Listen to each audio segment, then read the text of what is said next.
All right, so for our neuron, we have the gummy worms as the dendrites, which receive signals from other cells.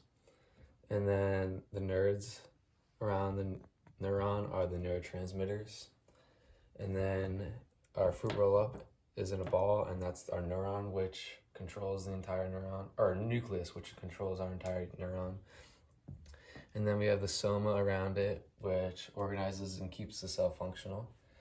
Our Twizzler here is the axon, which transfers the signals to other cells and organs. Around it are the lifesavers, which we had represent the myelin sheath, which protects the axon and increases the speed of the signal. At the end of the axon, we have the axon terminal.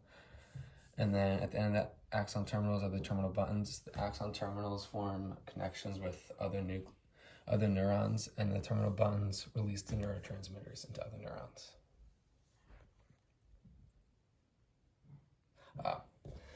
In between the myelin sheath are the nodes of Ranvier, which allow diffusion of ions.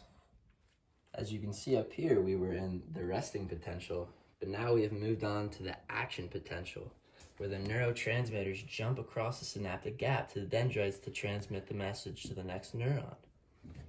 So as you could see in our neuron, depolarization is occurring because the impulses raise the voltage and potassium becomes outside of the neuron, and sodium goes in the neuron, making it positively charged.